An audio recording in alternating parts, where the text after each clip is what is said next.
안녕하세요. 알파균의 경제뉴스입니다. 카카오톡에서 알파균 검색해주세요. 거래 늘고 가격 오른 검단, 신규 분양 단지에도 옹기 퍼지나. 서울경제 기자고요. 김민경 기자였습니다. 인터넷이 좀 느려가지고 기다렸네요. 부동산 업계의 한 관계자는 수도권 서부 지역의 대표 신흥 주거인데다가 지하철 5호선 연장과 GTX 등 교통 효제도 있어 미래 가치가 기대되는 지역이라면서 분양가 상한제가 적용돼 주변 시세 대비 가격도 합리적이라고 평가했습니다. 어디냐면요, 검단입니다. 거래 늘고 가격 오른 검단, 신규 분양 단지에도 옹기 퍼지나. 호반건설 인천 연희공원 부문 호반 서밋 파크 에디션 분양 있습니다. 저 하려다가 안 했습니다.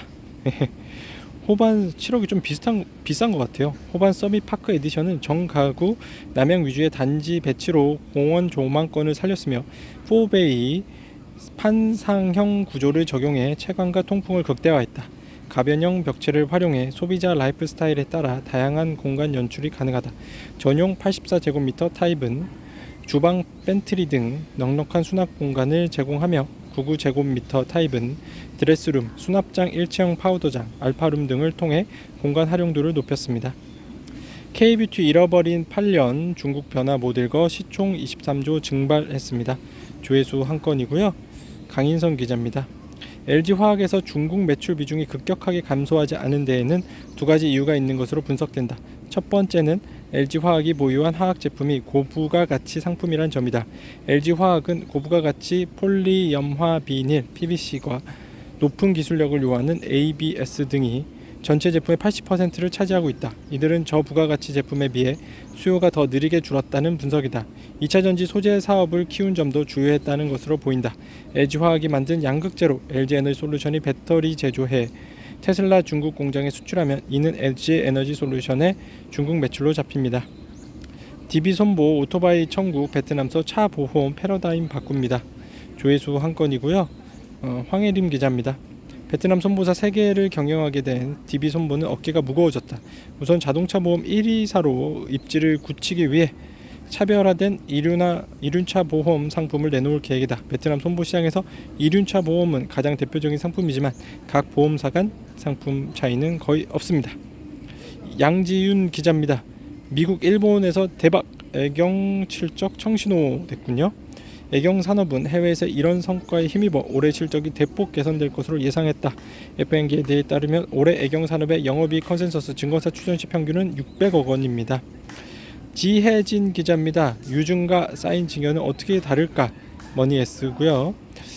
유증의 방식은요, 단독 행위를 전제로 하기 때문에 사인 증여에는 준용되지 않는다. 따라서 사인 증여는 엄격한 방식을 갖출 것을 요하지 않게 되고, 유증의 방식을 갖추지 못해 유언의 효력이 무효가 될 경우에도 수증자는 사인증여로서의 효력을 인정해야 한다고 주장하곤 한다. 유증의 특징 중 하나가 생전에 언제든지 철회가 가능하다는 점이다. 사인증여는 유증과 같이 생전에 철회가 가능한지에 대해 학설이 대립해왔다. 사인증여는 사후에 소력이 발생하지만 사인증여는 계약이기 때문에 일반적으로 언제든지 철회가 가능하다고 할 수 있을지에 대한 의견이 대립했던 것이다. 사인증여가 유증과는 달리 철회 자유가 없다면 사인증여는 유증보다 안전하게 사후에 재산 이전을 약속받을 방법으로 선호할 수 있을 것이다. 최근에 이와 관련한 최초의 대법원 판례가 선고됐다. 사인증여는 실제적 기능이 유증과 다르지 않고 증여자의 사망 후 자기 재산 처분에 관해 생전에 최종적인 의사를 변경할 수 있도록 존중할 필요가 있다는 점, 또한 사인증여의 효력이 발생하기 전이기 때문에 사인증여의 철회가 가능하다고 판시했다. 대법원 판례는 유증과 사인증여 방식 외에는 큰 차이가 없다는 점을 확인했다. 한미약품그룹 모너 경영 전면에 났습니다. 조회수 한 건이고요. 손인규 기자입니다. 한미그룹 약품은 최근 지주사인 한미사이언스 전략기획실장에 임주현 한미약품 사장을 임명했다. 임 사장은 두 직책을 겸하게 된다. 임 사장은 송영숙 회장이 이남 1녀중 첫째 딸이다. 위로는 임종윤 사장, 아래는 임종훈 사장이 있다. 한미사이언스는 한미약품 그룹을 이끄는 지주회사다. 업계선 임성규 회장이 타계하면서 장남인 임종윤 사장을 후계자로 점쳤었다. 하지만 부인인 송 회장이 경영권을 물려받은 후 임종윤 사장이 올해 초 한미사이언스 사내이사에 물러나면서 후배 구도의 변화가 감지됐습니다. 알파균의 경제뉴스였습니다. 감사합니다.